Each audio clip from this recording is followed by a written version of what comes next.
তো hi friend, আজকে আমাদের কাছে ফোন আছে ওপো F25 প্রো, সিপিএইচ হচ্ছে 2603। তো এই ফোনের আজকে এফআরপি একদম নিউ মেথড আপনারাকে দেখাবো।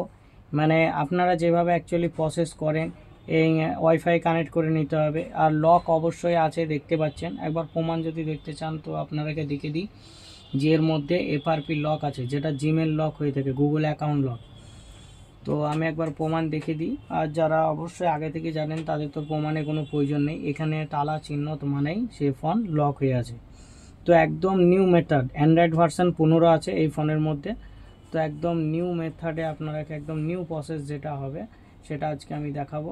ইউটিউবে হয়তো খুব কয়েকটা ভিডিও হয়তো পাবেন এরকম নিউ মেথড। তো ভাবলাম যে হয়তো একটা ভিডিওটা বানিয়ে ফেলি, তো তার জন্য ভিডিওটা বানানো। তো আপনারা দেখেন আমি এর প্রসেসটা কীভাবে দেখাচ্ছি। তো দেখতে পাচ্ছেন এখানে গুগল অ্যাকাউন্ট আছে, verifying your account, use your Google account, the account will be added to this device and available to other Google apps. তো এখানে বুঝতে পারছেন যে এর মানে যে পূর্বে যে অ্যাকাউন্টটা ছিল সেটাকে ইউজ করতে হবে। তো আমরা একদম ফার্স্ট মেনু এখানে যাই, তারপর নেক্সট করি, তারপরে ইন্ডিয়ান সিলেক্ট করি, যেটা কান্ট্রি সেটা সিলেক্ট করবেন। তো তারপরে আমরা কি যাই, এই বিষয়সূচক একটা কোশ্চেন মার্কে, তারপর শেয়ারে যাই, তারপর কুইক শেয়ারে যাই। তো দেখেন এখান থেকে কুইক শেয়ারে যখনই যাচ্ছি ব্যাক করে দিচ্ছে। তো একদম নিউ মেথড যেটা হবে সেটা হবে, একদম ফার্স্ট মেনুতে যাবেন, নেক্সট করবেন, এমার্জেন্সি কলে যাবেন এবং এখানে ডায়াল করবেন *899#। তো এটা ডায়াল করার পর আপনারা যাবেন ম্যানুয়াল টেস্টে যাওয়ার পর ডিভাইস ড্রিভিং, তারপর যাবেন ক্যামেরা যাওয়ার পর ক্যামেরা টেস্ট, দেখেন একটা অপশন আছে, ক্যামেরা টেস্টে যাবেন। ক্যামেরা টেস্টে যাওয়ার পর যে কোনো একটা পিকচার আপনারা ক্লিক করবেন, মানে তুলবেন ফটো। তারপর এই পিকচারটাকে ওপেন করবেন, দিয়ে এখানে যে শেয়ার চিহ্নটা আছে এই শেয়ার চিহ্নতে ক্লিক করবেন। ক্লিক করার পর আপনি এইখানে গুগলে যাবেন, গুগল ইমেজ।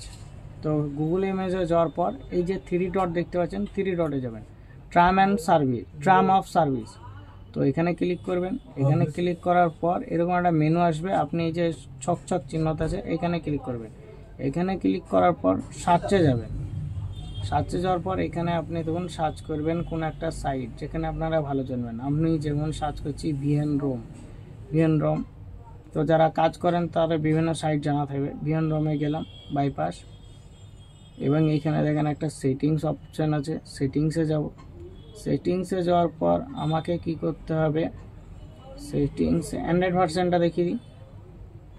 অ্যান্ড্রয়েড ভার্সন আপনারা দেখতে পাচ্ছেন ColorOS 15। তো একদম লেটেস্ট ভার্সন আছে। এবার আমরা ভার্সন যেটা অ্যান্ড্রয়েডের, এদিকে দেখেন 15 অ্যান্ড্রয়েড ভার্সন, জানুয়ারি মাসে একদম লাস্ট সিকিউরিটি আপডেট 2025-এর।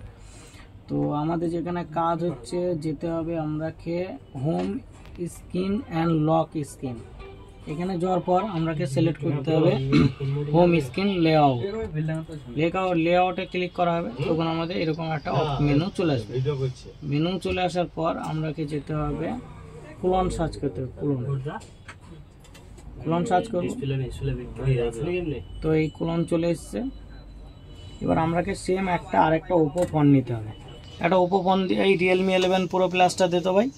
হ্যাঁ, তো রিয়েলমি, ওপো, OnePlus এরা একই মানে ওএস থাকে সিস্টেম। তো ক্লোন ফোন, তো আমাকে এটা সিলেক্ট করতে হবে ওল্ড ফোন, এবং যেটা আমি লক কাটেছি এটা হবে নিউ ফোন। ঠিক আছে, তো এই হচ্ছে মেথড, এবং এর বারকোড স্ক্যান করতে হবে। বারকোড স্ক্যান হয়ে গেল। আমরাকে যে কোনো একটা অ্যাপ এই মোবাইলটা থেকে, যেটা আমার পুরনো ফোন, আর এটা হচ্ছে লক কাটাবো ফোন, তো এই ফোন থেকে যে কোনো একটা অ্যাপ আমাকে এই মোবাইলে দিতে হবে। তো আমি এগুলো সব আনটিক করে দেবো, এগুলো আমার দরকার নেই। যে কোনো একটা অ্যাপস আমি এখান থেকে দেবো। ধরেন আমি অ্যামাজনটাই দিলাম, ওকে মারবো, নেক্সট করব, স্টার্ট মাইগ্রেশন। তো ট্রান্সফার কমপ্লিট। এই ফোনের আর আমার কোনো কাজ নেই, এই ফোনটা আমি ফেলে দিলাম, ওর কাজ হয়ে গেছে, ওকে আমার আর দরকার নেই। তো আমি ডান ক্লিক করব। এবার এখানে দেখেন স্ক্রিন, ফিঙ্গারপ্রিন্ট, ফেস, আপনারা চাইলে করতে পারেন, মোর করতে পারেন, স্কিপ করতে পারেন। এগ্রি করবেন, স্কিপ করবেন,